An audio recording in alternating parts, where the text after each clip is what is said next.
right, welcome to our October 14th meeting. We're going to start out with a public hearing. We have two public hearings. The first public hearing is on ordinance number 1640, an ordinance to rezone property at 393 Flowertown Road from C2 to C3. Is there anyone who would like to speak on this topic? Yes, sir. Please give me your name and address and make your comments. Jason Cathy, 381 Flowertown Road. I would like to ask to postpone this vote or hearing until we look at the land use plan in this area. The west end of Flowertown Road is residential. It serves no commercial function. And the last hearing, we talked about looking at the land use plan sometime this month. So it makes no sense to vote on this property until we look at the land use plan, in my opinion. I was also informed that under the current C2, myself and my neighbors that surround me, if our houses burn down, blow down from a storm, we can't rebuild on our property. I mean, I don't see how that's right. I mean, and if y'all think that's right, I'd like to have a good explanation of why.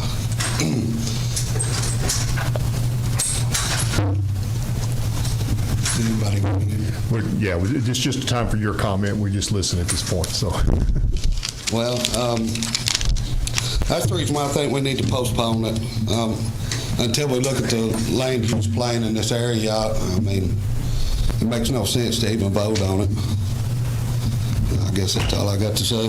Thank you, sir. Unless you gonna vote from down there?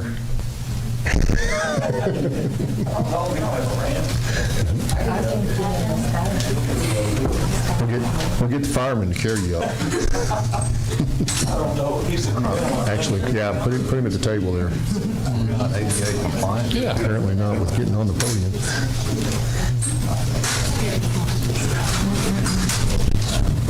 Y'all excuse us for a moment. We get Alderman Tullahoma up here. He's had a knee replacement surgery recently, and so dedicated public servant. Thank you.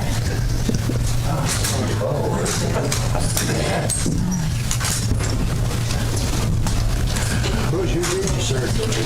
Who did? Some guy down, some witch doctor. Where's your Ashland? Not a witch doctor. Elite. Oh, elite? Yeah. Very good. They are good. Hope so. All right. Any other public input on that ordinance? All right. Our second public hearing. We'll close that public hearing and move to the second one. The second one is a public hearing on ordinance 1641, an ordinance to amend the zoning ordinance text, a change to allow event centers in the C1 zoning district. Would anyone like to speak to that public hearing? All right. Seeing none, we'll close the public hearing. And we'll move into our regular meeting. If you would, let's stand for the invocation and the pledge. Let's go to the Lord in prayer. Heavenly Father, we come to you in prayer and we thank you for your many blessings. Lord, we know that life is brief, and so help us to count every moment precious. We ask you, Lord, to forgive us of our sins, to hear our prayers. We thank you for loving us, and may we love others more than ourselves. Help us to honor you by doing unto others as we would have them do unto us. Lord, we pray that you would help us to show the same kindness, the same love, mercy, and compassion that you've shown to us. Be with our leaders. Give them wisdom and discernment in all that they do. Be with Alderman Tullahoma as he continues to recover from his knee replacement surgery. We pray that you would help these aldermen and our mayor to do what is best for our city, to do what brings honor to you. Guard our thoughts and our words. Forgive us, Lord, for where we have failed you, ourselves, and others. Continue, Lord, to watch over and to protect and provide for our fellow Tennesseans who are still dealing with the aftermath and the devastation, the loss from the recent hurricane. Bless them with your grace and your mercy. Lord, we pray that you would protect and watch over our first responders, to keep them safe as they protect us. Bless the city and all those who live in it, and we ask that you will provide for all of our needs. We ask all these things in the precious name of Jesus we pray. Amen. I pledge allegiance to the flag of the United States of America and to the republic for which it stands, one nation, under God, indivisible, with liberty and justice for all. Thank you, Mayor. So a couple of proclamations to start out with this evening. We'll start with this one here for the Tullahoma Area Chamber of Commerce. Support your local Chamber of Commerce Day. Whereas chambers of commerce strive to address the community's top challenges and greatest opportunities through bold leadership and innovative problem solving, and whereas chambers of commerce foster stronger, more vibrant communities by advocating for priorities to promote economic prosperity, boost quality of life, and create access to meaningful employment and opportunity for all residents. Whereas chambers of commerce are champions of communities, serving as a trusted resource for businesses, residents, and other stakeholders. And whereas chambers of commerce create catalytic community partnerships to build resilient economies and promote community-wide prosperity. And whereas the Tullahoma Area Chamber of Commerce, founded in 1921, serves as a vital organization supporting the growth and development of businesses in Tullahoma and its surrounding areas. With an average membership of about 500 businesses, the Chamber plays an active role in fostering community and economic development. It is well known for hosting some of the community's most beloved events, including Taste of Tullahoma, Women Impacting the Community, and the annual Tullahoma Christmas Parade. These events bring together businesses and residents, enhancing the quality of life in the region. Now, therefore, I, Lynn Seaburn, Mayor of the City of Tullahoma, Tennessee, by the virtue of the authority invested in me, do hereby proclaim Wednesday, October 16th, 2024, as Support Your Local Chamber of Commerce Day, and encourage Tullahoma residents to learn more about the Chamber, its impact, and support of local businesses.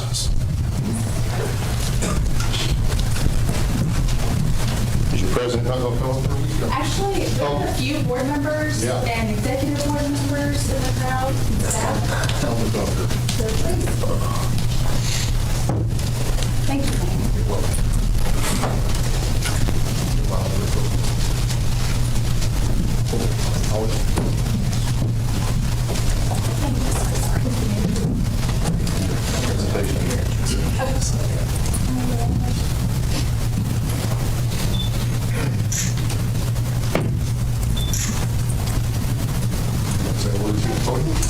I will never decline an opportunity to talk about the chamber.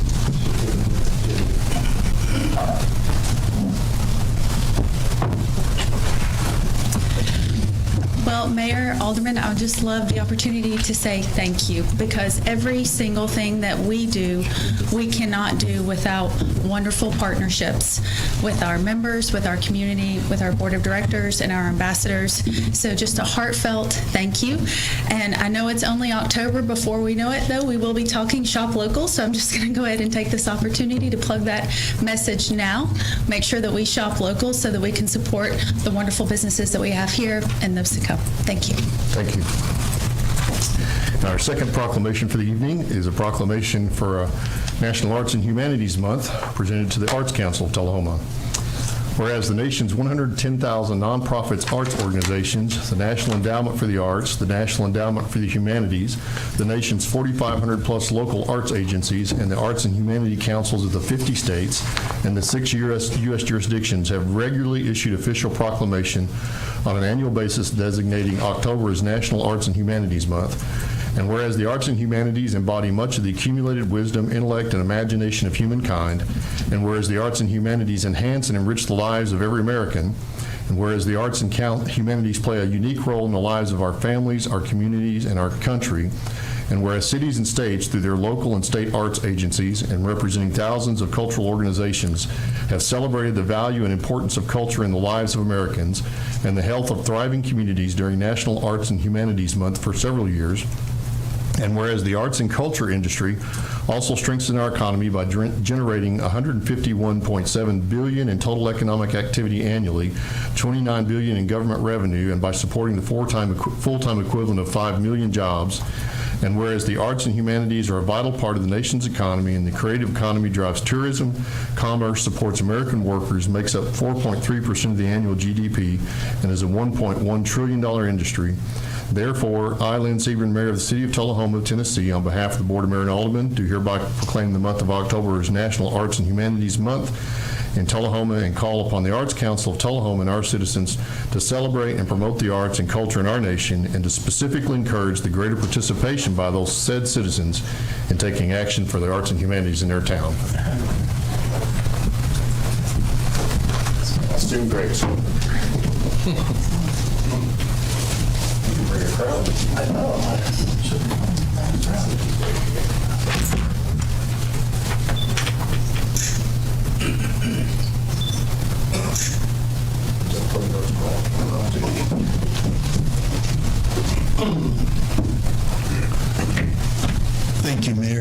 Aldermen. I'm glad to be here this evening, and I think that, well, the Arts Crawl that's going to happen tomorrow night is not happening in the month of October by accident. So tomorrow night here, downtown Tullahoma, come be a part of it.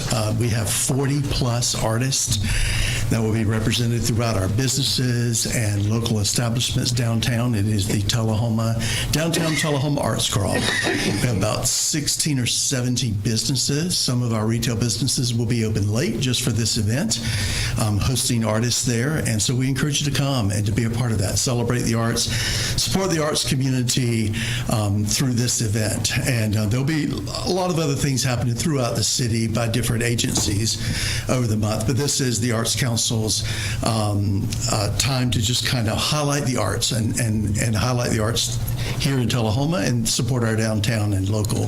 So we encourage you to come, see, and be a part of that and share in that endeavor with us. Thank you. Thank you. All right, next item on the agenda is comments from citizens, and I don't think we had anybody sign up for comments during this portion, but if there's anyone who would like to speak up for 3 minutes on anything under the purview of the board, now is the time to do that. All right, seeing none, we'll move on. Approval of the agenda.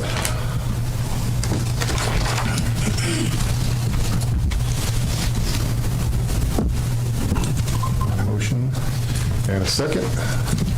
Is there any discussion on the agenda? If not, let's vote.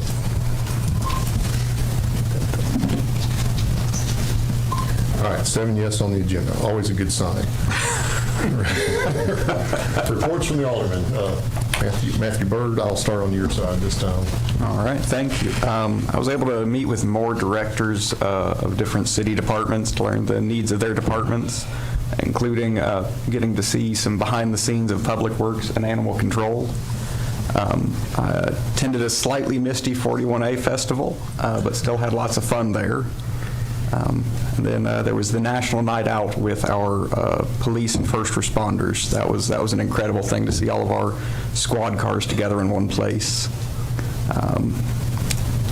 The TAEDC meeting learned lots about Tullahoma's future growth, some of which will be on tonight's agenda, so I'm looking forward to that. The airport's beach party is Thursday the 17th through Saturday the 19th, and I believe there are currently over 180 planes that are registered to come to that. So that's going to be an incredible event, and we're going to have some pretty busy skies for this coming weekend. Greg's already touched on the art crawl, so I don't think I'll have to plug that a second time. And then I was also able to do a ride-along with Corporal Bowles and K9 Storm, and then also with Sergeant Wilder. That was incredible to see how our police department operates and how well our department worked together.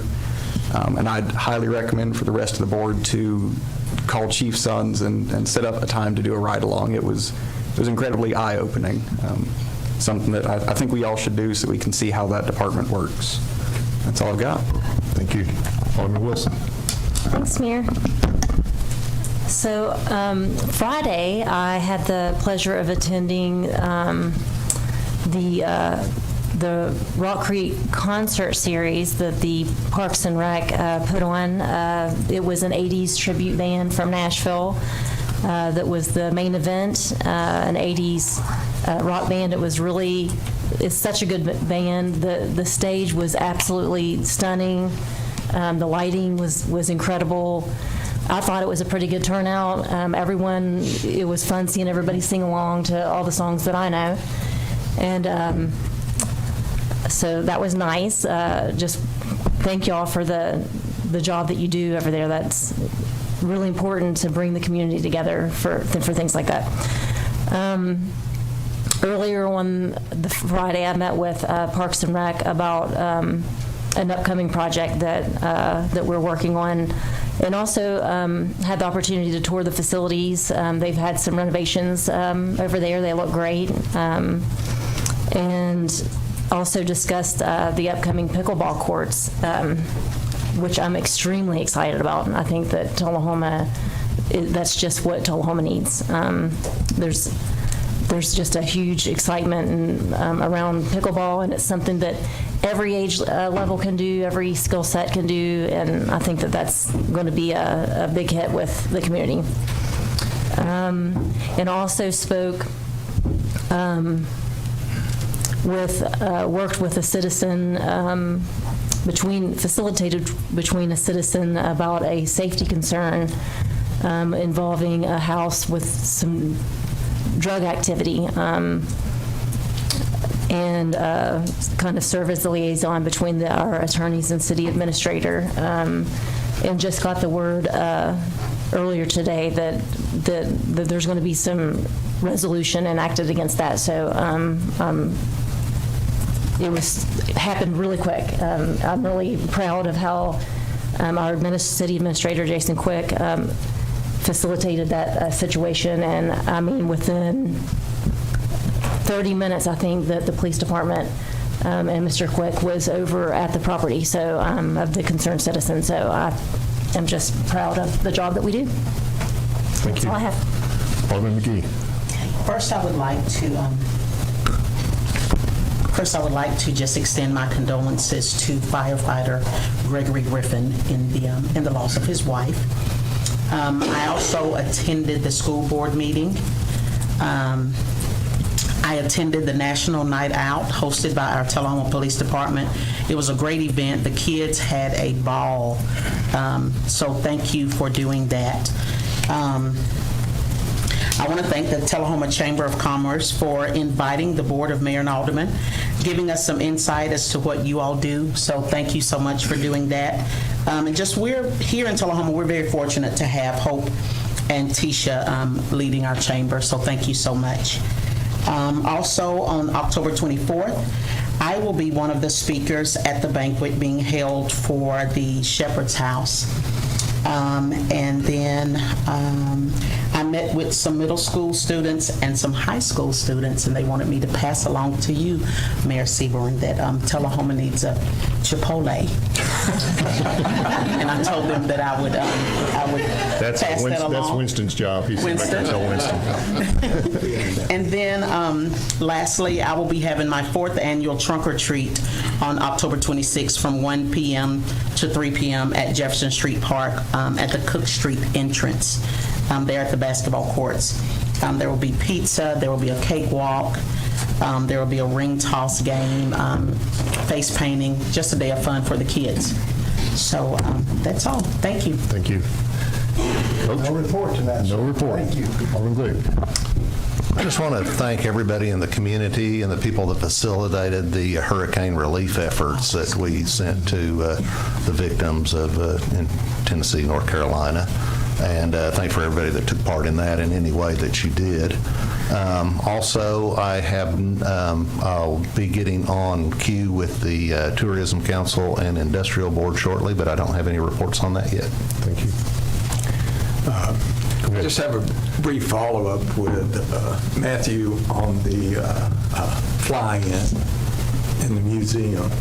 I was real fortunate to know some of the people who started that many years ago, and I complained to one of them that it was the best kept secret in Tullahoma, and now I am so glad to see them expanding their interest in promoting it. It is definitely unique, one of a kind, and the people who come into those fly-ins are people actually you could say all over the world, but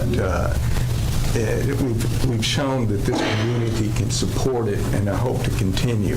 The only complaint I ever had is when they had those ultralights that started at 6 o'clock in the morning, and I live right near the airport. I had to open up the windows to let those things fly through for 10 minutes. But other than that, it's a great event, and I hope everybody will support it. Thank you. All right, Mayor's report. It's been a busy 2 or 3 weeks. Let me just kind of hit a list here real quickly. First of all, a week and a half ago, I was honored to go out to UTSI. This year is the 60th anniversary of UTSI. I got a chance to speak out there, and I was very glad for that as an alumni. I appreciate it, but the exciting thing about UTSI is not that it's 60 years old, but that the executive director out there, Dr. John Schmischer, has plans to get it through the next 60 years, and so it's always great to go out there and hear him speak, because he's always a man of ideas. Met earlier this week with the new ownership for CG Tech.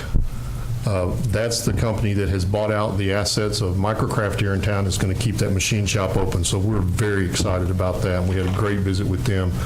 They have a long history of working in the business of wind tunnel models and aerospace machining. And so that's a really, really good thing for the city. And we did not lose that capability. Planning Commission had a study session last week to begin talking about finalizing a comprehensive plan. We got a good bit of work to do there, but I hope that we can wrap that up in relatively quick order.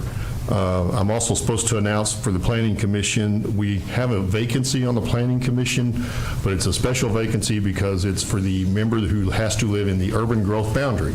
So if you live right up against Tullahoma and you're not sure if you're in the urban growth boundary, but you would really like to serve on the Planning Commission, please let us know and we will help you figure that out. But we've got a member who's willing to stay for about another 6 months, and then we need to find someone willing to serve on the Planning Commission in that capacity. The law requires us to have one member that resides in the urban growth boundary. I was also at the 41A Music Fest, and yeah, it definitely got a little damp, but it had a good time volunteering out there. And the Rock Creek concert, I agree. I think I knew the lyrics for pretty much every song played, which is, my kids would have laughed at had they been there. I especially want to thank Chad Parton, Sheriff Chad Parton, for the flood relief. He really drove that effort in not just Coffee County, but Franklin County, and we were honored to get to help participate in that. I think he's planning to do some more along that, but the citizens of Tullahoma really stepped up, and I think they took. I was over there by the jail the night before they left, and they had 2 full semis, and then they had a huge gooseneck trailer and another box truck and another gooseneck. They had like 6 trucks altogether, and his estimate was they carried $100,000 worth of material in addition to the water. So y'all can give yourself a pat on the back for that. Also enjoyed the chamber session that we had with the chamber, and thanks Hope and Tisha for hosting that. And then finally, I had the privilege of going out yesterday out on Maplewood Drive, where Habitat Humanity had the official groundbreaking for the next Habitat House, which is the first one that's been in Tullahoma for a few years now. So very glad to see that start. And that's the mayor's report. Mr. Quick? Thank you, Mr. Mayor. Just a few things to cover. I want to remind everyone to set your calendars for November 11th. We will have our annual Veterans Day program. Lyle Russell, our community engagement officer, has been working very hard to put together a nice program, and want to invite everyone out. It begins at 11 a.m. and it'll be over at the South Jackson Performing Arts Center. Also, tomorrow, we will have the Safe Haven Baby Box dedication. For those that that may remember, over the summer, we had, as a board, you had voted that in. Chief Pearson has done a really good job of taking that and making sure that it gets installed properly. All of that's been done. I believe there was some testing and other things that had to be done in order to meet their protocols.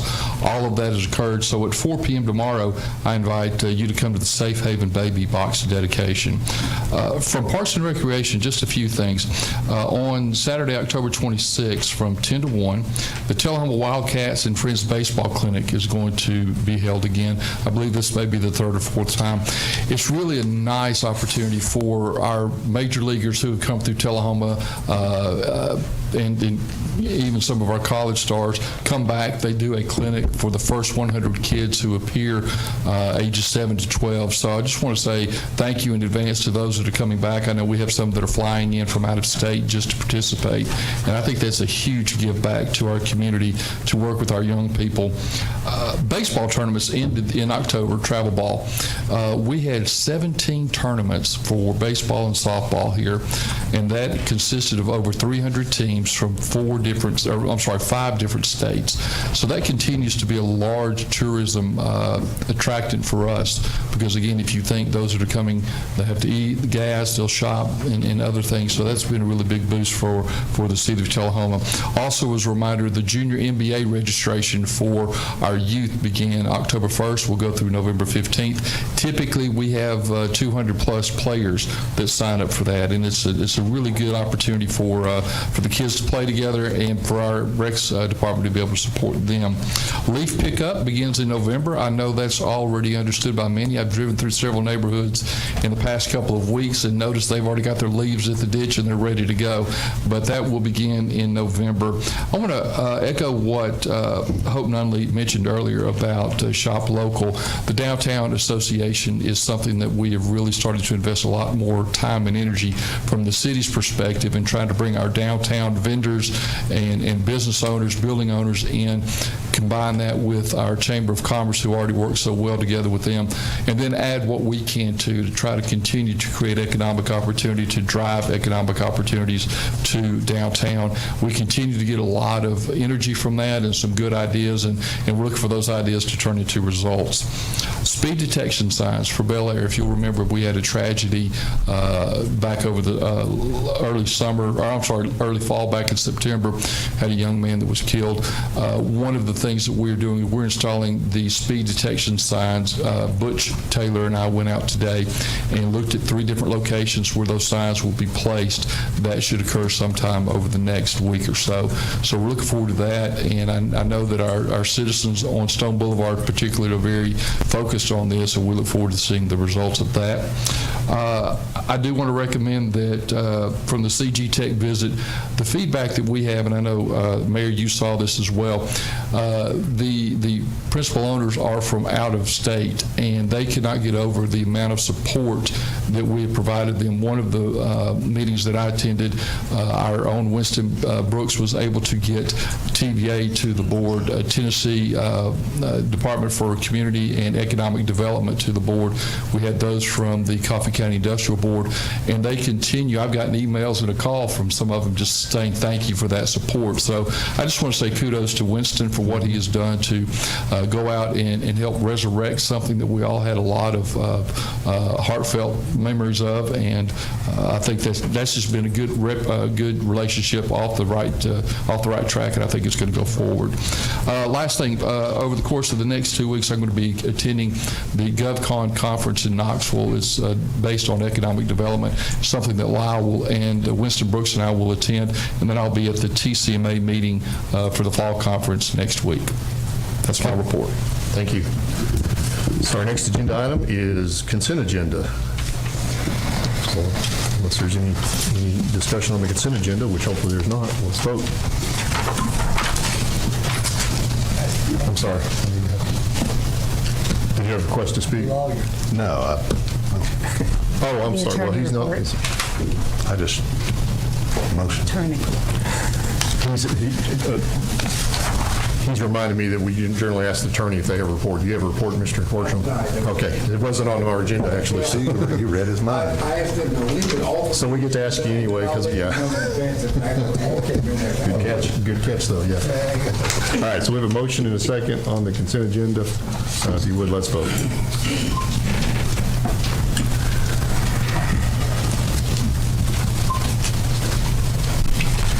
Passes 7-0. Our next item is unfinished business. Item number 6, Ordinance 1639, an ordinance to amend the Code of Ordinances for the City of Tullahoma, Tennessee, Title 10, Animal Control, Chapter 2, Dogs, Rabies Control, Section 10-212, Vicious Dogs, for passage on second and final reading. I think we had a pretty good report on that particular item last meeting. Does anyone have any other questions that they'd like to ask or discuss at this time on the board?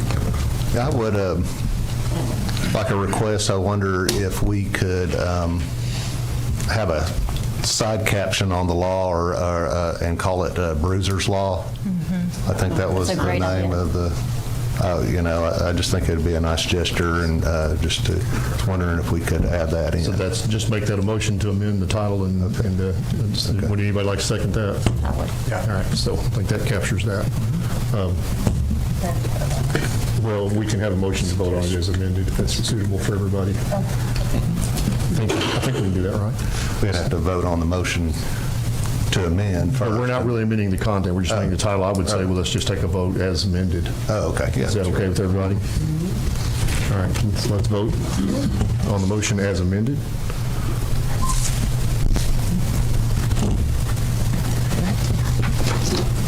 Friendly amendment, I guess is what I'm trying to say. Yeah. All right, that passes 7-0. That's good progress. I was surprised we didn't have a better ordinance when I saw the old one. New business, ordinance number 1640.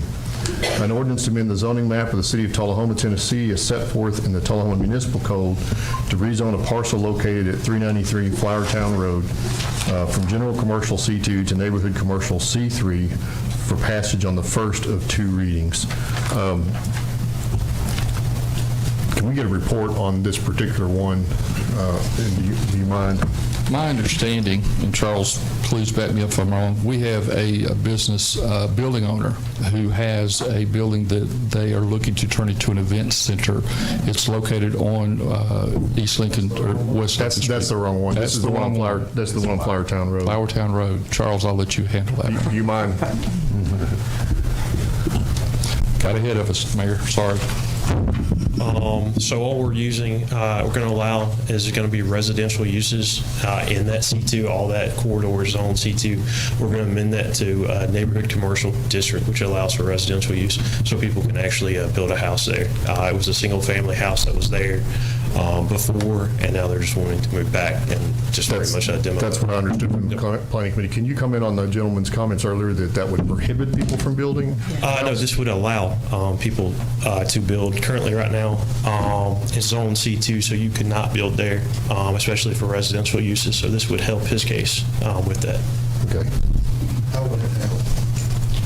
That you'll actually be able to have single-family houses there now, because currently you're zone C2, that entire corridor, and so you would not be able to actually, if a tornado did come through, you would not be able to actually reside as a residence there.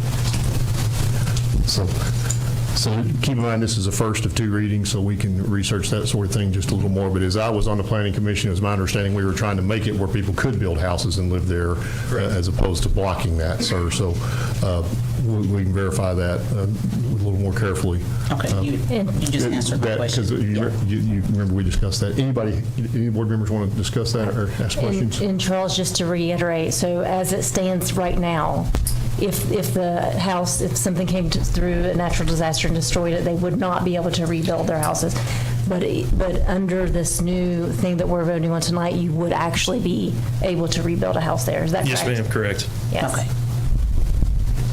So C3 is, can you explain C3 just briefly? So C3 encompasses the exact same as our general commercial. All it does is actually add residential uses to that. So you can have kind of a mixed use of commercial Yes, and sir. residential in the same area. Yeah. All right. I'd like to request staff to get with the property owner that spoke to give him a level of comfort that their needs will be met by that. I think that's a good thing. All right. Can I Thank you, Mr. Rush. ask Sorry. a question? Hey, Charles, on that, is there any plans to put any additional housing in there?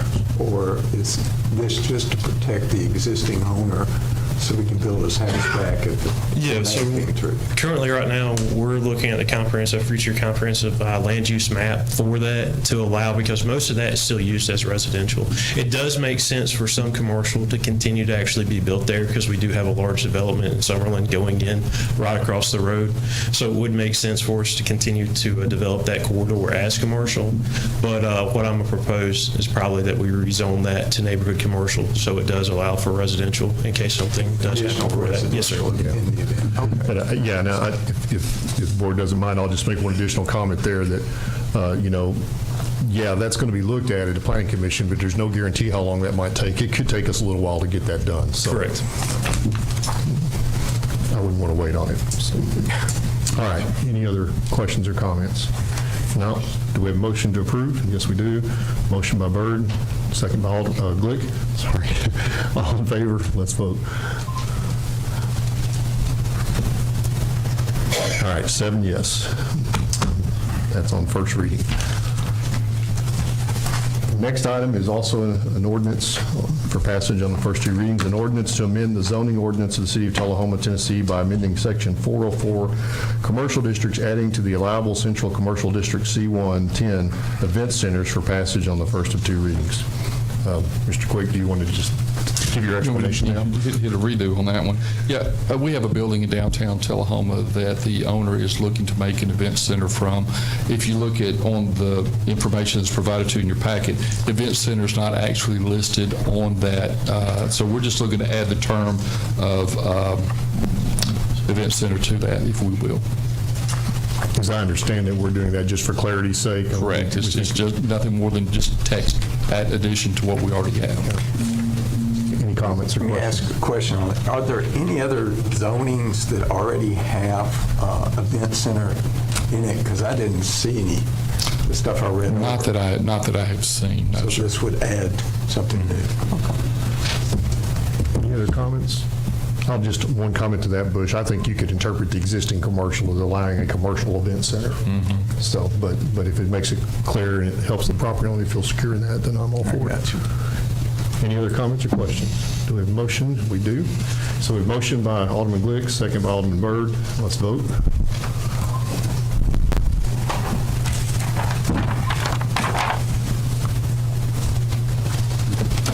Motion passes 7-0.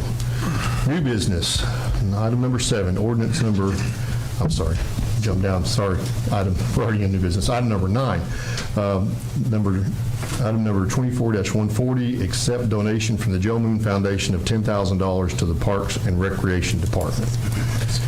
Anyone like to speak to this? We have a motion and a second. Any discussion?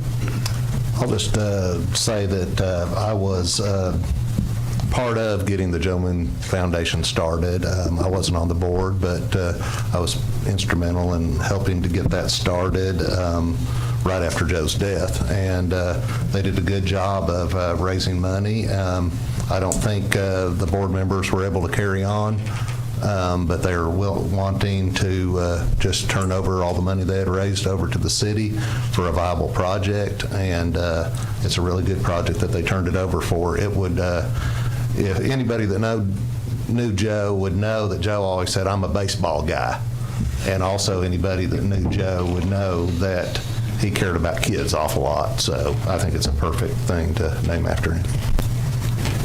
Any other discussion? No, let's vote.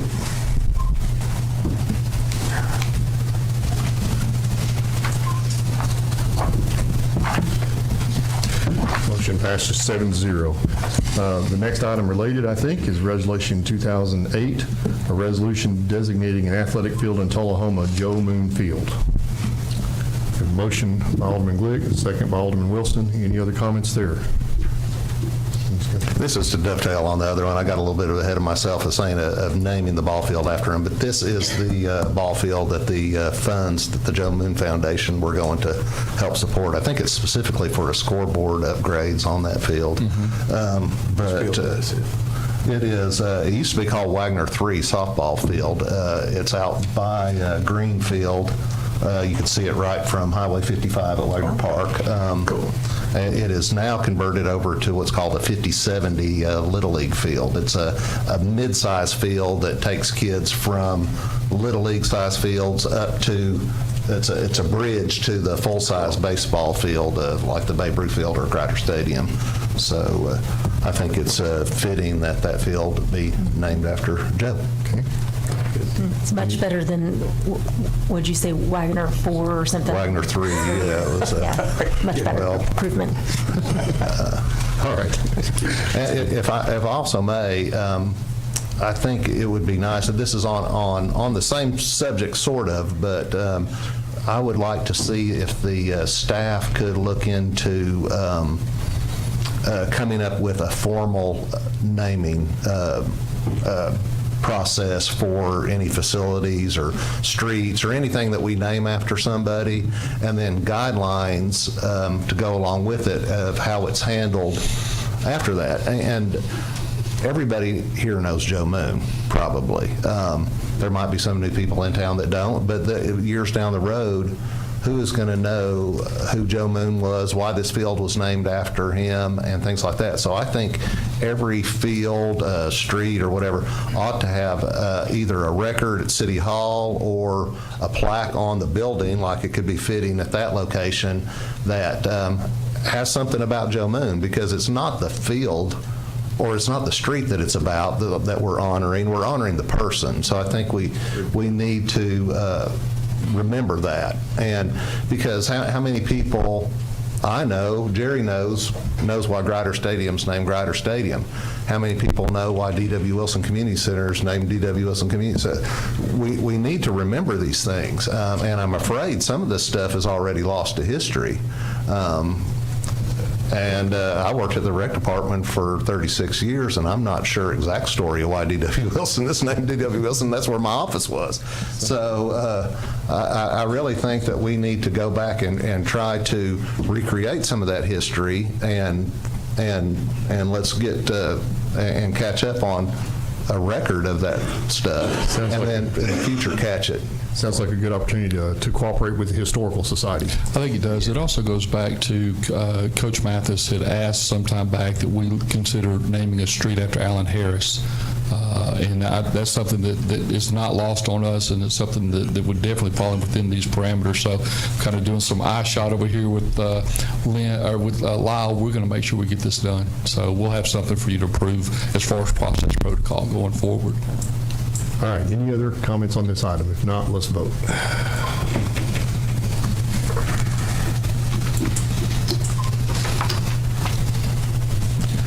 Motion carries 7-0.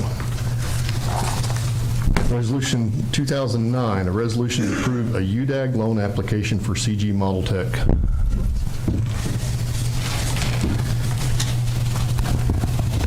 So this may be I'm sure it is now, the first UDAG loan for the Board of Mayor and Aldermen. This is a loan program through the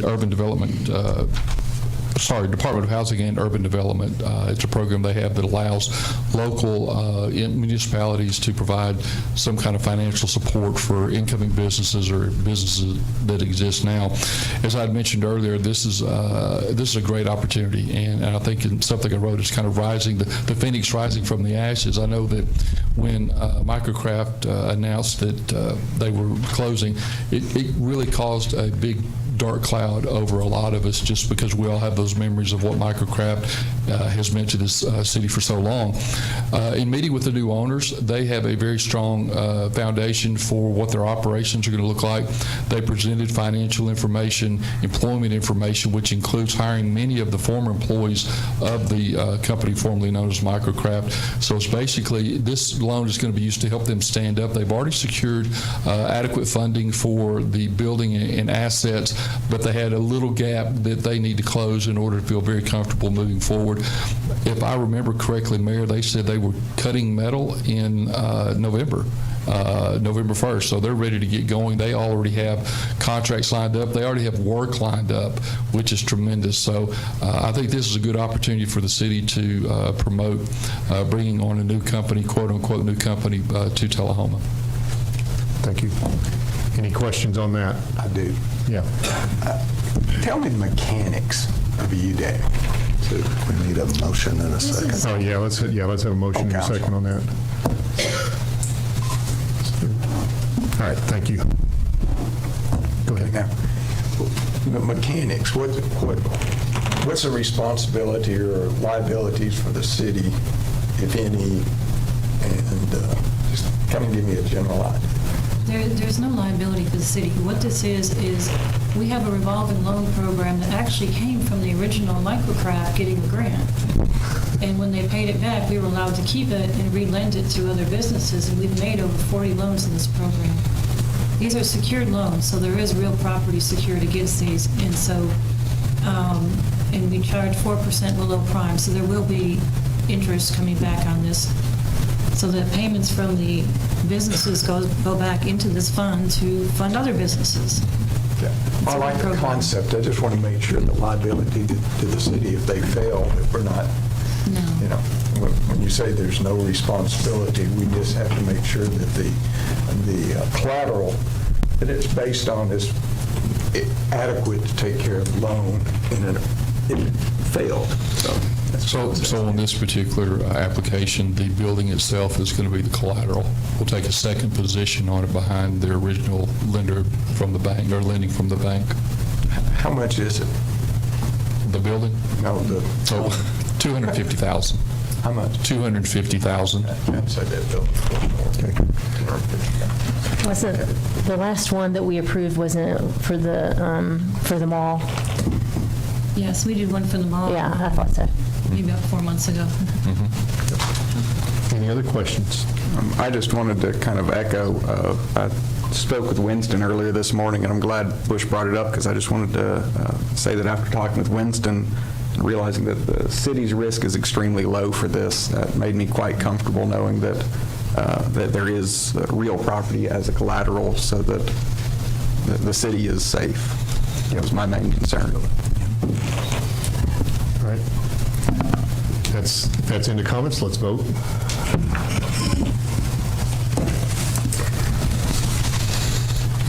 Seven yes.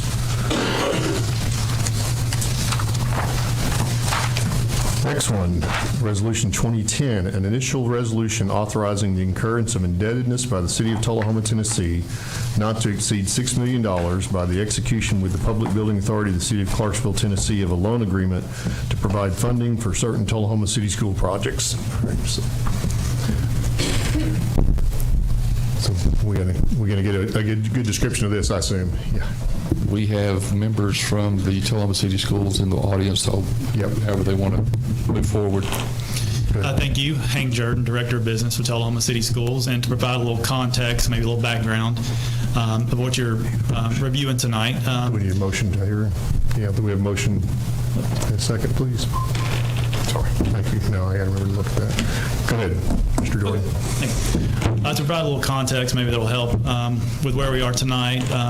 In early 2021, TCS engaged a third-party company to review our facilities. What kind of came out of that was a decision to rebuild the Farrah Elementary School. In October of 2021, our board, along with your board, working with Ms. Wilson, and using estimates and cost guidance from engineering firms, that it was going to take $15 million to complete the project, took out a bond. It took another 18 months to finalize plans, select a construction management company, put bids out for the project, and what settled on was a $19 million project, hard construction. Again, going back, we missed that target. Those estimates we originally got at $15 million were based on 2019, 2020 construction costs. We know the inflationary period that happened 21, 22, and 23 even to get us to the $19 million construction cost. Our board was moving forward with that, with the plans to spend our reserves. Our reserves, a little context, are at 6/30 this year was $10.2 million. We were going to use our reserves to finish the hard construction cost of $4 million. There's an additional $2 million of costs just associated, the low voltage, the technology, fees, furniture, everything you can think of to get a school to the step of where we're going to open up.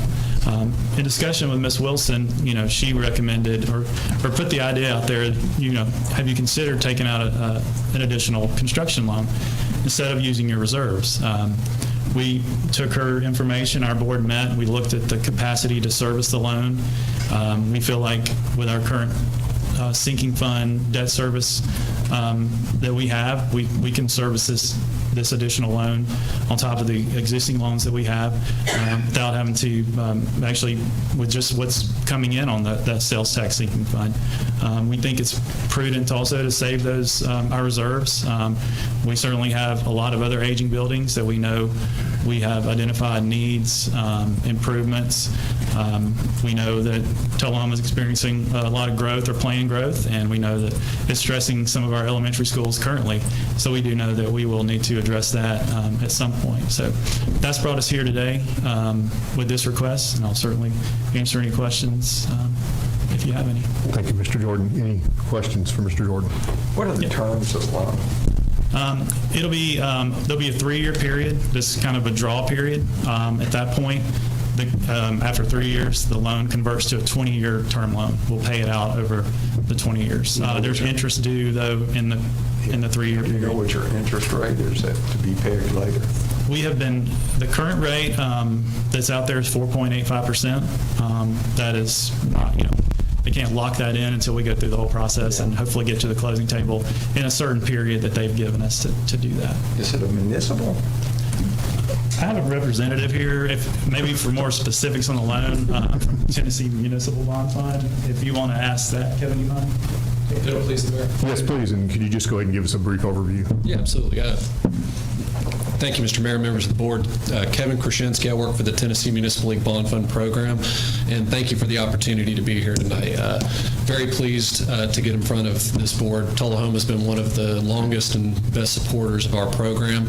Just really briefly about us, and then I'll get into your specific questions. We are a service created by the Tennessee Municipal League to help municipalities with the borrowing process, recognizing that the borrowing process is such an infrequent part of anybody's day-to-day responsibilities. Even the largest cities are only doing it once a year. The league created us in the mid-'80s as a service for membership. So almost 40 years, 1,730 loans and $5.2 billion in loans issued over that time. We have worked with Tullahoma on 24 loans totaling about $56.4 million over the years. So as I say, you are one of our most valued and respected friends over the years. This loan would be a municipal tax exempt debt. So as Mr. Jordan said, the rate is 4.85%, and assuming that the board adopts this resolution and the following one, it looks like you guys are doing a lot of things in pairs today. So there are two resolutions on the agenda, and one of them is the initial resolution, which I think is before the board at this point, and that simply is a statement that the city intends to borrow this money. It's a notice to the public. The second one specifies the loan agreement and the terms of the loan agreement. As Mr. Jordan said, it's a 3-year draw period. So the proceeds, that full $6 million, is placed on a 3-year draw basis, meaning you'll only owe interest on the amount that's outstanding and not the full amount.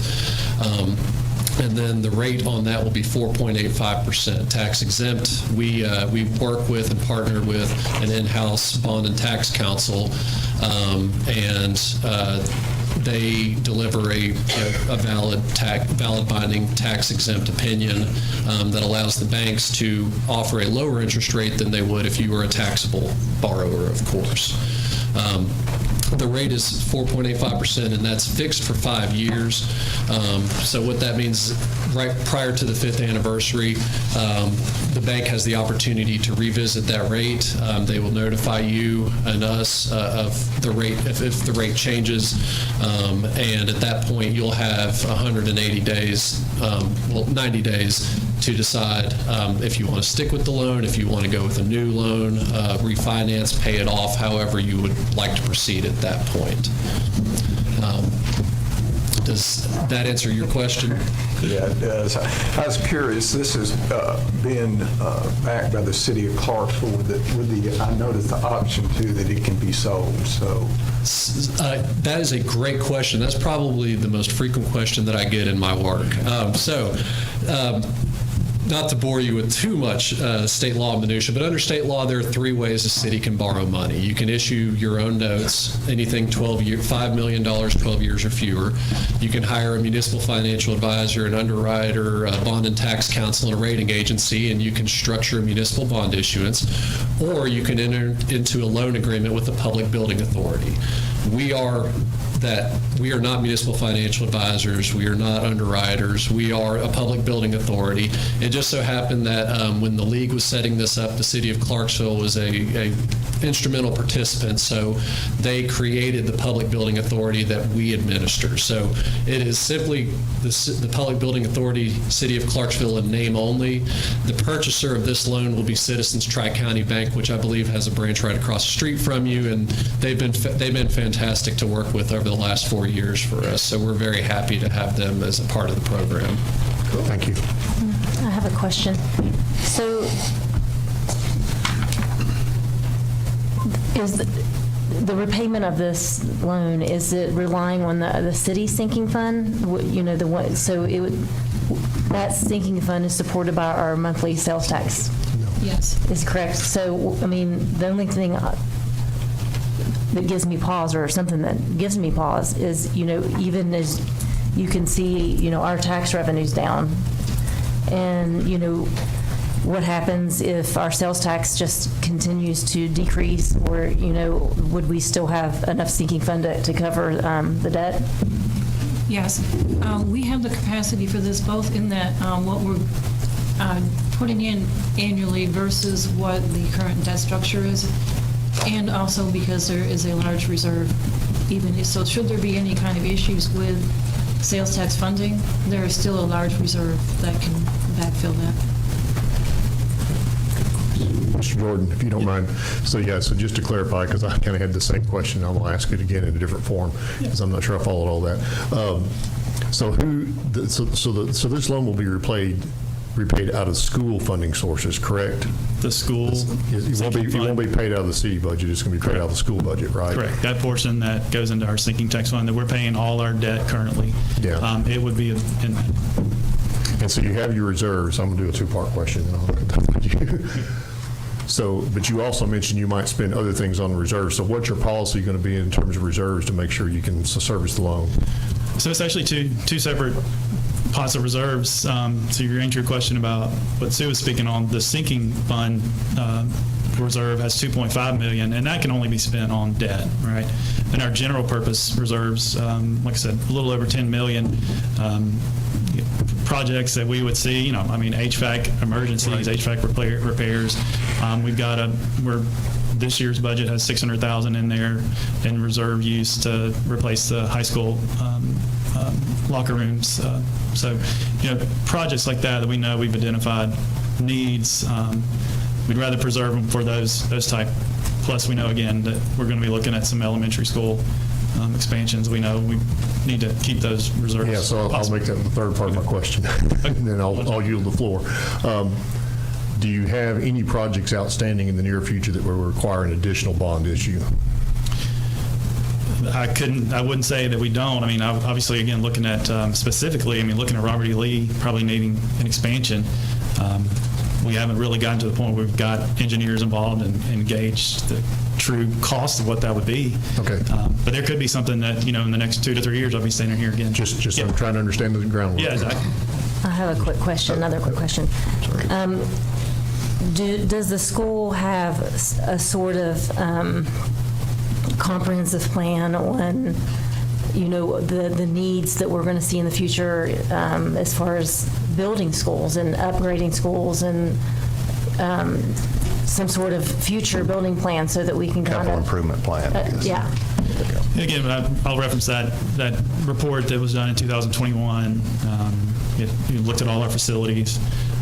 So we've got that. We've worked with other third parties, HVAC, company, Train has spent a lot of time providing audits of all our buildings. So we've got all that. We haven't, to your point, got a very specific thing. Okay, this is happening in 2029. This is happening in 2030. But we know that there's needs. And I wasn't on the board in 21. I was wondering if I could get a copy. Maybe no one was on the board in 21, except maybe you, Mathis. I don't know. I'd like to have a copy of that. Yeah, I guess because whenever I think about, we have plans, infrastructure plans for future road improvements and things like that, so that we can anticipate and know what the upcoming costs are in the future. So I guess it would be helpful to know if we have that forecaster. It'd be nice to have it to cross-reference with the city's capital improvement plan, because when it comes down to it, the taxpayers are going to be paying for all of it. So. Well, in anything like this, it really potentially and does take away from what, if something happened within our city, we wouldn't have that capability maybe of doing what we need to do within the city. So it would be helpful if we all kind of work together to know, so that there wasn't something to arise that we wouldn't be able to do that was absolutely necessary. And that is I have a two-part question as well. First part is for probably Sue or the city. So does that $6 million loan decrease the city's lending capacity? No, that does not influence the city's lending capacity at all. And in fact, it's in this current period. So if we were likely to borrow, we'd likely to borrow next year, and so it wouldn't change the rates. It wouldn't impact us at all. Okay, well, that's good. And then the second part, since if you're able to use this loan instead of using the reserve funds that you had, would you consider using the reserve funds in a project like putting fences around the playgrounds that we've heard a lot of complaints about? Yeah, that's what our reserves would be for projects like that. Would that be one of the ones that you would consider? Mr. Glick, hold on. This is we're going to try to keep the discussion to the agenda item, not start talking about which particular projects need to be approved. Okay.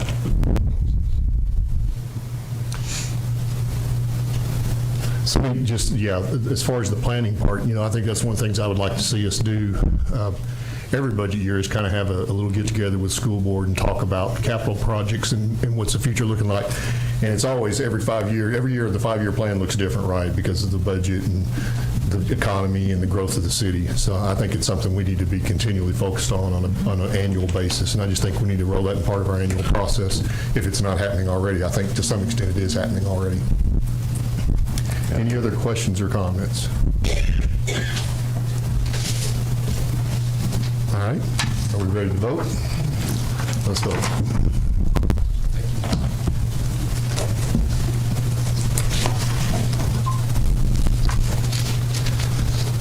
All right, we get 7 yes on that. And then that brings us to 2011, a resolution authorizing a loan pursuant to a loan agreement between the City of Tullahoma, Tennessee, and the Public Building Authority of the City of Clarksville, Tennessee, in the principal amount of not to exceed $6 million, authorizing the execution and delivery of such loan agreement and other documents relating to said loan, approving the issuance of a bond by such public building authority, providing for the application of the proceeds of said loan and the payment of such indebtedness, consenting to the assignment of the city's obligations under such loan agreement and to certain other matters. So, Mr. Glick, do you have, is Ms. Wilson able to explain in English what all that means? Yes, the first resolution you had was the issuance one. It gave a notice of the intent to issue the bonds and let the public know. The second one that is here is giving you the structure of how the loan will be issued and how it will be managed, all your legalese, basically. Thank you for the explanation. So a motion and a second. Do we have any comments on this one? We kind of went through it with the first. I think it's all covered. Yeah. So, all right. So we'll vote now.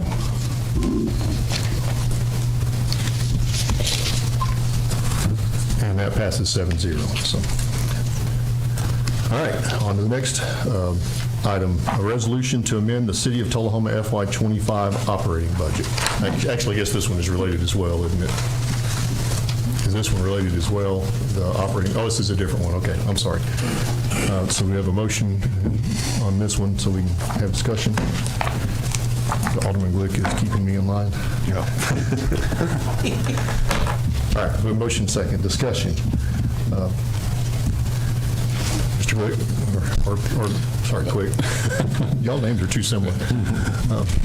Go ahead. Yeah. It doesn't put your name there. I'll just say Mr. City Administrator. Yeah. Anyway, can Ms. Wilson give us a summary? Yes, so we have Sue do that, please. Yeah. Okay. You have a memo in here showing where the Board of Education amended their budget August 20th to include more information that they had received, including grants, and they define that in here. After they amend theirs, they have to bring it back here, and this board has to formally approve that. Yes. So this is just a paper-keeping exercise for the sake of they've received some more monies. Is that correct? Yes, that's largely what it's about. Yeah. Okay. Anyone have any questions or comments on that? So this is not asking us for any more money. They've received the extra money already. Oh, we're just modifying their budget line item to account for it. Okay. All right. Let's have a vote.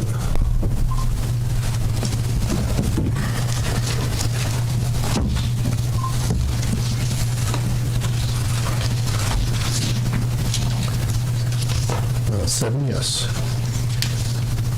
Next item, a request from the city administrator to appoint a qualified applicant to the Tullahoma Airport Authority Board to fill an unexpired term ending February 27th, 29. I think we had several applications, citizen participation forms in our packet. Would anyone like to make any nominations at this time? And then after we have nominations on the floor, we'll have anybody present speak to it if they're here. Well, would we be able to have them speak before we make the nomination? We can do that if you'd like. That'd be helpful. So I think we have one. Where's that list? We have one list. One person. Oh, you gave it to me here. Sorry. 3, right? Yeah, but only 2 of them are here today. So Tom Gillard is here, I believe, somewhere. Yes, sir. If you want to speak about your candidacy, the other 2 that we had in our packet were Ray Noahs, who is out of town, and Steve McCamey, who's also out of town. So go ahead, sir. Good evening. I'm Tom Gillard and would like to be considered for the opening position on an airport board. I grew up here in town, and the airport was one of my playgrounds. I spent a lot of time pumping gas and cleaning windshields and learning to fly over at the previous FBO called Dixie Flying Service. I also spent a lot of time across the field over on the Beechcraft side where they had started an aviation post. Life got in the way. I've been absent for many years, but I returned a couple of years ago, and things haven't changed a lot. It's still the same old airport. So I would like this opportunity to be a part of the group that is steering the airport into a bright future for this entire area. Thanks for your consideration. Thank you, sir. Do we have any motions to nominate, or any nominations, rather? I'd like to nominate Mr. Ray Noahs for this. Thank you. Any other nominations? I'd like to nominate Mr. Tom Gillard. Thank you. And are there any other nominations? Are there any other nominations? Then we will close nominations. And I guess we're going to vote this one on paper. Yeah. So you should have slips of paper in front of you. Write those down and pass them to the middle. At the top right. Yes. Yeah. Yeah, put your name on your ballot.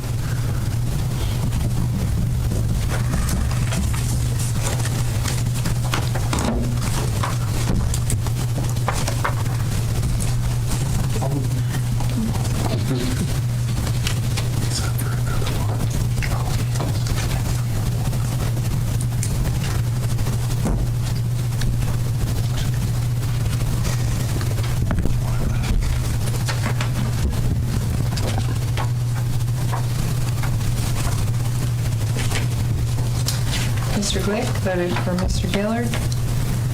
Mr. Toma for Ray Noahs. Mr. Mathis for Mr. Gillard. Alderman McGee for Mr. Noahs. Alderman Wilson for Mr. Gillard. Alderman Byrd for Mr. Noahs. And Mayor Severn for Mr. Noahs. 4-3 for Mr. Okay, so Mr. Noahs is nominated. Mr. Gillard, I appreciate you coming out tonight, and as I believe there will be another appointment on the Airport Authority coming up in the near future, so we'll keep an eye out for that. Hopefully we'll see you back. Thank you. Lost my place. Here we go. Yeah, a request from the city administrator to appoint a qualified applicant to the Tullahoma Area Economic Development Corporation Board for an unexpired term ending July 26, 2028. And so we had 2 applicants submitted for that, Mr. Ray Noahs and Mr. Josh Sudbury. Josh is here. Oh, there he is, right in front of me, so I'm sorry. Come ahead. I'm Josh Sudbury. I'm here this evening because of my interest in the Tullahoma Area Economic Development Corporation. I've applied for this opening as I believe this is where my talents and experience can best be utilized for the city. I've spent the last 15 years mainly as a practicing attorney, working first as a litigator and advisor, representing businesses and employers in multiple industries, and for the past 6 years as an in-house counsel, manager, and strategic advisor for both a publicly traded company and now the largest credit union in the Middle Tennessee. These positions allowed me to work with and advise several boards and executive directors reporting to boards regarding strategic issues and consequential litigation, including the intersection of economic opportunities and government regulation. I also have experience working as a board member for multiple nonprofit organizations, as a president of a Rotary Club of Green Hills before moving here, as a board member for the Little Pantry That Could, which is an organization dedicated to feeding and serving the chronically and temporarily underhoused and homeless population of Nashville. And I currently serve as the recording secretary for the Tullahoma Sports Council. I've also had firsthand experience in navigating Tullahoma's own community development guidelines and regulations, having recently developed what ultimately became the last phase of Macon Manor. I believe each of these experiences provides me with a well-rounded understanding of the opportunities and challenges faced by both this board and its potential partners in future further development of this great city. I believe strongly that Tullahoma has many unique assets, some currently utilized and some yet untapped, which make it a great place for continued growth and development. Not unfettered growth for its own sake, but rather strategic and well-conceived development that benefits all of its citizens, both current and future. As a father of 3 young boys, currently 11, 8, and 5, I am personally invested in seeing that any future development makes the highest and best use of this city's resources so that when they grow up and are seeking what this world has to offer, they have a good reason to consider remaining or coming back to Tullahoma to raise their own families. I appreciate your consideration, and I'll remain available for any questions. Thank you, Mr. Sudbury. Anyone have any comments or questions? I guess we've got two submissions here. Does anyone want to make a nomination? I'd like to nominate Mr. Josh Sudbury. That's what I was going to do. Ray Noes. Okay, with nomination for Ray Noes. So that's the only 2 we have. So if it's okay, we'll write our nominations down, or write our votes down and pass them in the middle.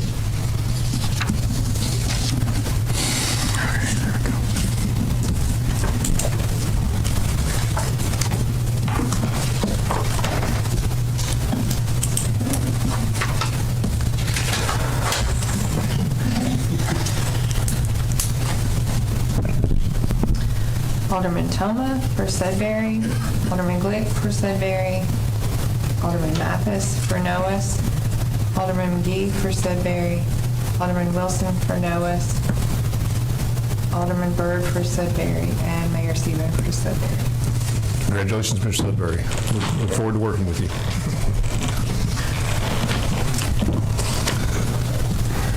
Next item, 24-143, a request from the Public Works Department to approve the purchase of a 2025 MV607 SBA International dump truck for the state contract price of $132,453.76, to be precise. Do we have a motion and a second? All right, we have a motion and a second. Ms. McGee, you pushed to speak. Second. Okay, well, you're also up to speak. So Oh, I didn't. yes, you probably didn't mean to. So. Oh, I mean, All right. let me just stop pushing buttons. So it's quick. I think it goes without saying, if you look, we're looking in the year 2024 to replace a 2000 model dump truck.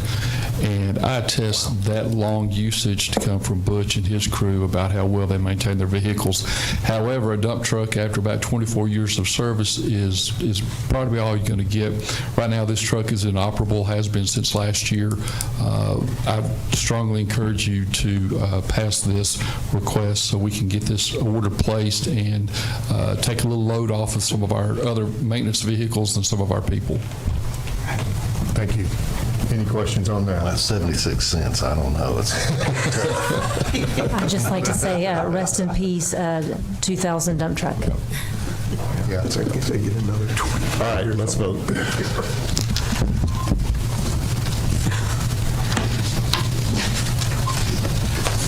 Seven yes. Item 24-144, a request from the Public Works Department to approve the acceptance of a donation of $6,000 made from an anonymous citizen wanting to donate to the City of Tullahoma to go towards the repairing of bike paths such as Russell Nelms Bike Path or sidewalks within the city. Do we have a motion and second? We should be able to get a motion for people to give us money. That's my philosophy on that. But I appreciate that. Whoever made that offer, we do appreciate that. And a highly used trail, I must say, too. Yeah, absolutely. Any more discussion on that? I would just like to thank the the donor because cycling is a passion of mine. I would love to see pedestrian and bike paths all through our city. I think it makes for a healthy, usable, nice place to live. So thank you.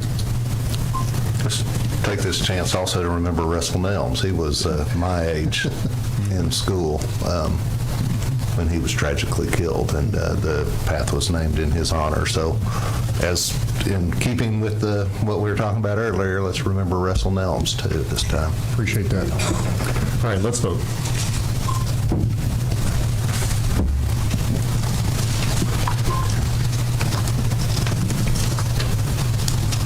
Seven yes.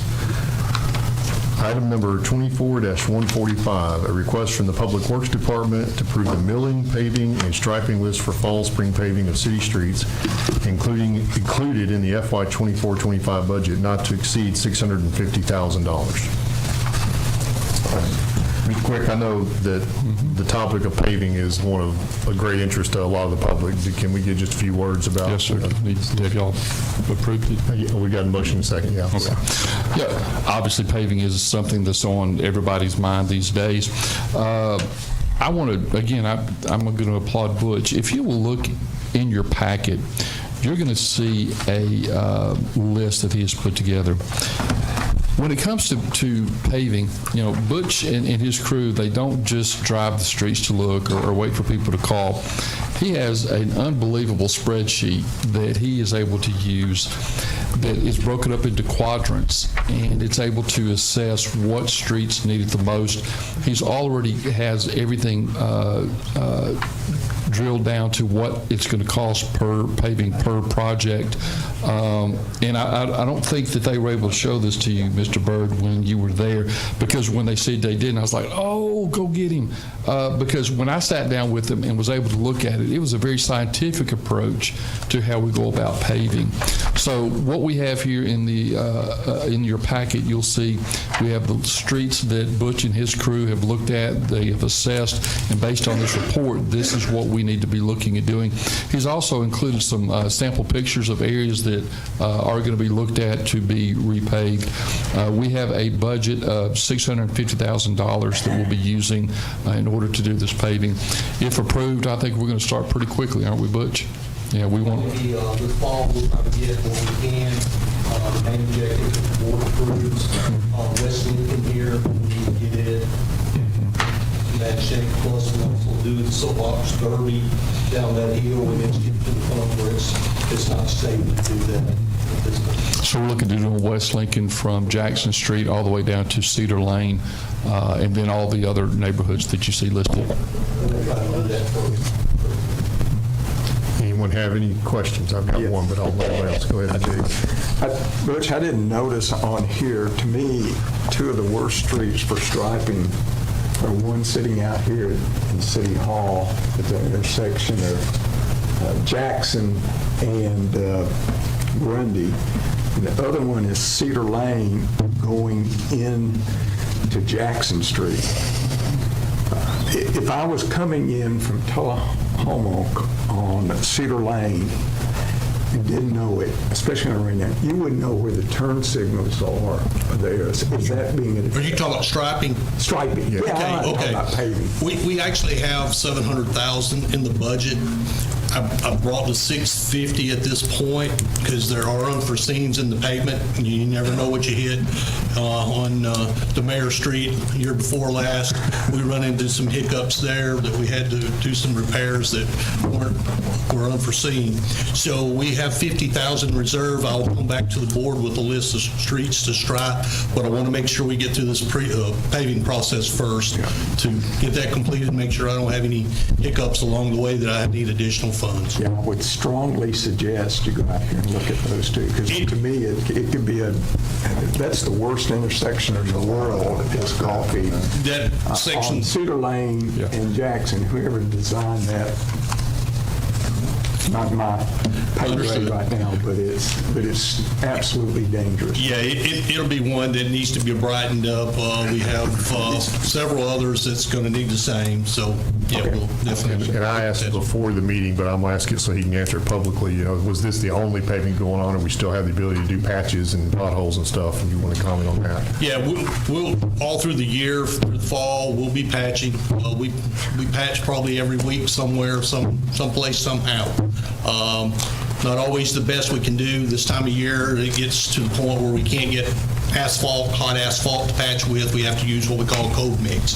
It's just an asphalt mixture that kind of gets us through the winter. And so yes, we'll be continue patching. We'll try to patch with regular hot asphalt up until they shut the asphalt plants down for the year. So yes. Any other questions? So let's vote.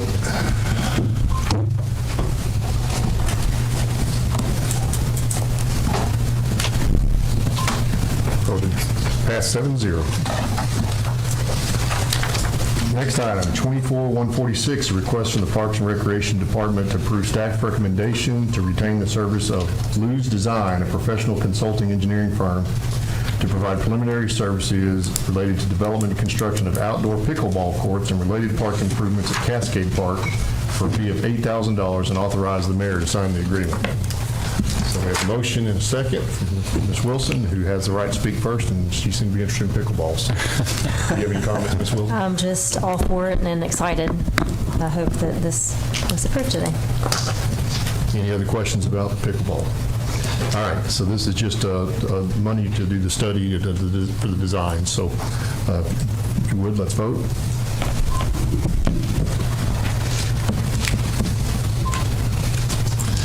Seven yes.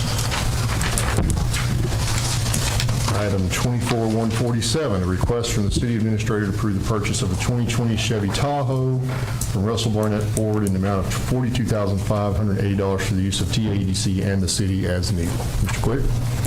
So actually, let's get a motion second on that, if you don't mind. Thanks. Go ahead. So currently, this is a vehicle that's primarily used by Winston Brooks with TAEDC. Also, it has the ability to be used by other members of the city as needed. Right now, we have a 2010 Explorer that, if you look off of the maintenance list that I provided to you, it is well past the replacement stage. We've looked at the option of going with the used vehicle. At the behest of Mr. Glick, we went back and looked at the cost of a used vehicle if we were to use state pricing, and I appreciate him bringing that to my attention. So I went back and we did some exploring. The unfortunate part is we only have a budget line item of $45,000, which brought us back to this right here. I believe this is something that we're going to want in the future as we continue to bring in those that are looking to potentially relocate their businesses or corporations here. We want to be able to go out on tour with them. Currently, right now, the 2010 Explorer is not really conducive for having more than 4 people at best, and sometimes you'll have entourages that are a lot larger than that. So I request that you strongly consider the purchase of this vehicle. As a side note, the current vehicle that he's using, we will then put that in, or keep it in the fleet and put it with our IT director. He goes to a lot of different locations throughout the city, as you can imagine. This will allow him to be able to store and keep things within the vehicle. Obviously, those that are most valuable he won't, but he'll have those in there, and he'll have that as almost a work vehicle that he can go to different locations. Yep. Any comments or questions about that? Just a quick comment. Coach says it has to be really quick, by the way. Okay. Well, I'm ready to go, if you can tell. I'm real pleased that we see that we used a local dealership. Yeah. Let me mention to that, I appreciate that. You know, I do believe in using local. I was able to provide the parameters of what we were looking for. I put that in the agenda note to both Stan McNabb and to Russell Barnett Ford. They both did an outstanding job of looking. What we were looking for was pretty difficult to find based on the price, but Mr. Barnett, Keith Barnett especially, was able to locate something, and it looks like it'll fit the need. I just had a question about, I know you did some research on it. How much would a comparable new vehicle at the state contract pricing that we can get? How much would So that? if you were to look at that vehicle at what they call the LS, which is your basic model for a Tahoe, you're going to be at the 56,000 point. We then looked at an Expedition, same year, same model, and it was going to be 52. So again, the thought of having something off the state contract would have been great, but at the same time, it was just not something that we had in the budget line. Okay. I just didn't know if it would be worthwhile, the extra money for a new vehicle that's under warranty and with no miles on it, if we could find the money in the budget to get the more expensive vehicle. I wouldn't. Because the state contract pricing we get is ridiculously low for a vehicle. So you get really a lot of bang for your buck with that pricing. Yeah, and again, really the primary focus of what we were looking at was more based on price and what we had if we could spend. So that's what led us to that particular vehicle. That's all we have. Yep. And this vehicle we can get now. That's the other perk, is that this is available versus state contract. We've had some pretty long waiting periods to get it. A long time. Yeah. I had a quick question. Does that vehicle, are they able to certify it or offer some sort of warranty with it, with the dealership? I'm sure, I know we can buy a warranty with it. It's not something that I've looked into, but if the board would like for us to attach a warranty, I'm sure we could work something out. We do a lot of our own maintenance though, right? We will. We'll be able to do quite a bit of it ourselves, but again, I'm thinking probably as Ms. Wilson, when you start thinking about warranties, you start thinking about transmissions, engines, high-ticket items. But if that's something the board would like for me to look at, I can definitely go back and see what we can do about getting warranty on it. And then if so, does that put us kind of back up to where if we would just purchase a new vehicle? I could not tell you what a warranty would look like. I'm thinking 3 years, 3,600 or 36,000 miles is probably going to run you $4,000 to $5,000, I would think. So it would put us back over what we're looking at right now. What I would tell you is I'm good for whichever vehicle you decide for us to pursue. The question would be if we're looking at going from a $45,000 vehicle to a 52 to 55, what are we looking at? Where are we going to be able to look at the money? I noticed that whenever we start saying where do we get the money, we all look at Sue. Come on, Sue, tell us. It's our business, right? Would that be a possibility? It would. It's just a matter of robbing Peter to pay Paul. If we take it, TADC only has $45,000. We'd have to take it out of somebody else's budget, essentially. Butch, how bad do you need that dump truck? They've already passed. We've already passed that one. Can't we just take one of the tires off or something? All right. We're whatever you decide for us to do. If you want to approve this, we're happy. If you want us to pursue something off the state contract, we can do it as well. So currently, we have a motion on the floor to make the approval of this one. Does anyone want to make any kind of amending motion, or do we want to vote on this one? I'm in favor of TADC getting the vehicle. I'm just not so sure that the used vehicle with 40,000 miles on it would be our best price, being as that we are as a city and can buy off the state contract at such a get new vehicles with a several years warranty for $7,000 more. I just whereas you said yourself buying a warranty on that vehicle would be $5,000 probably, and I think you're probably right. But do you have any idea what the miles are? On that vehicle, Yeah. 40,000. That's not bad. I would agree with Alderman Glick if we're just talking about what, $6,000, $7,000, $8,000. One of the things I did in speaking with the dealer, I went to the same contact that our police department has been using, Lonnie Cobb over in West Tennessee, and he says that he has some on order. He was going to be checking his inventory to see what he had coming in should we decide to go. Now, that would be for a Ford Expedition.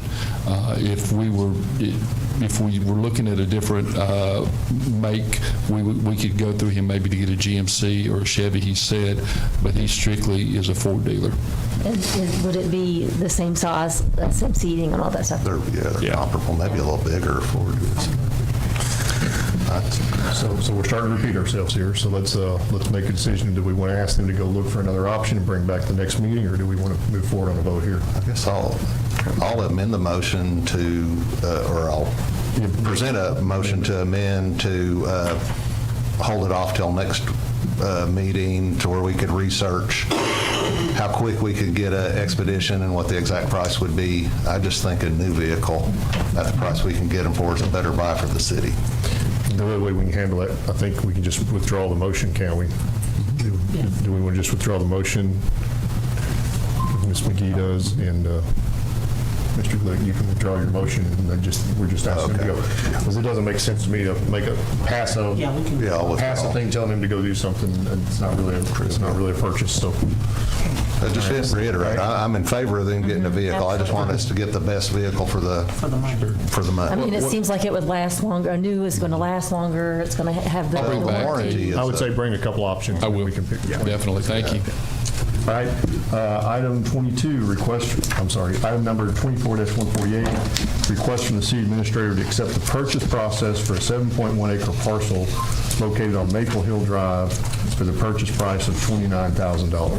Mr. Quick, do you want to talk about this one? I know you and I have discussed it. I'm not sure everybody here knows. Sure. Sometime back, probably 6 weeks ago or so, our city attorney, Steve Worsham, brought this to my attention that this was a piece of property that's available, and we looked at it from where it aligns with our current Fraser McEwen and our Greenway. And it was deemed that that would be an excellent purchase for the city of Tullahoma. It would allow us to do different things with it. Now, it is in a floodway, which means any kind of building construction, like you couldn't build a house, you couldn't build any kind of commercial building, but you do have the options for greenways and those types of facilities, if you will. So this was one where City Attorney Worsham looked at it, did a lot of search and research. I want to say thank you for doing all of that, to look at the title, look at all of that. He spoke with Sheila Prophet over at the county office. I did as well. This was a tax sale, right? Yes, correct. This was a court-ordered tax sale. And so this is a 7-acre tract, 7.1 acre tract to be precise. And it's something that when it came up, I met with members of Public Works, met with JP, met with Charles Rush to look at it to see its viability and if it was something that the city should look at. And we felt, based on all of that this was definitely something that would help us in the future. Can I ask a question? One more question. Yeah, go ahead. Can you utilize this? You can't put a commercial building or anything like that, but can you use it for pickleball courts or little league fields, or, I mean? Oh, tell me about that. Yeah, any kind of a use that's not going to obstruct the flow of water if we have a flood. It's not the best location for that problem. We're not restricted by our own zoning orders. We can do whatever we want to on our own property, so that's something that you need to keep in mind in the future. I looked at all of this and realized that although Rock Creek is near this, the vast majority of this property is on the east side of Rock Creek, which has access right from our existing city property to it. It can serve as a parking lot for additional parking for our baseball facility or the expansion of Fraser McEwen or whatever we want to do. It also has access from Maple Hill Drive if we ever wanted to build a pedestrian bridge across it from the west side of this property onto the other down there. So when you talk about the future and the investment that we have in all of the high school property there now and it's adjacent to it, I think this is really a bargain. I've checked the title to it. Let me make one more comment for you. It's going to be a clear deal. So, I'd had discussion with Mr. Quick, and he contacted Ms. Prophet because it was a sale, so it was a bidding process, and we hadn't approved it yet, but they agreed to bid it contingent upon us approval. But if we don't do it, somebody else is going to buy it, and some of the other uses included things like there were people actually trying to get it for a hunting property, which I think we don't want next to our walking trail and our schools. And then the rest of it was people using it as a set-aside. There were various reasons, but those were some of the reasons. So we have to think about, if we say no, what's going to happen to the property that we might not like as well. I think one other thing to think about is, I think Parks and Rec over the years has done an excellent job of using that particular space Razor McEwing. Ms. Wilson just mentioned the Rock Creek Concert Series. I see that land over there being used more and more and more. And if we have even more options that we could do more things with in that area, in that space, I think it's just going to be incredible for Tullahoma and what we're trying to accomplish as far as community gatherings and events and those types of things. I'm not necessarily opposed to it. I just want to make sure we get the best bang for the buck. And it's $4,100 an acre kind of deal. But if you all know what's going to happen, that's good enough for me. Any other discussion? I would just like to say, our population in Tullahoma is not going to get any smaller, and it's going to be important that we have all of the green space, necessary for people to have enough green space and for things to do. So, and especially when it abuts something that we currently own. So there's some other property that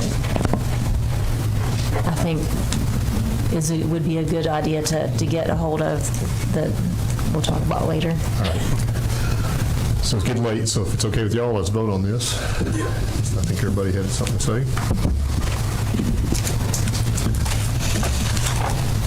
Okay, 7 yes. All right. Other new business, seeing none, we'll adjourn the city meeting and immediately have the beer board meeting. Do we have any public comments for the beer board meeting? If not, the only item we have is approval of the minutes from the September 23rd meeting. Do we have a motion for approval of the minutes? And a second? All right. Well, let's vote.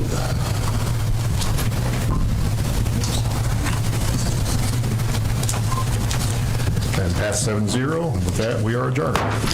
While we're here, real quick, with Winston in the back is John Statham with CG Model Tech. If you have a moment, I think he'd like to just say hello and say thank you for the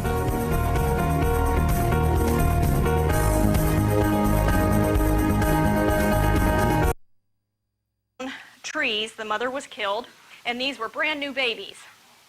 And so we've had these for about 2 years.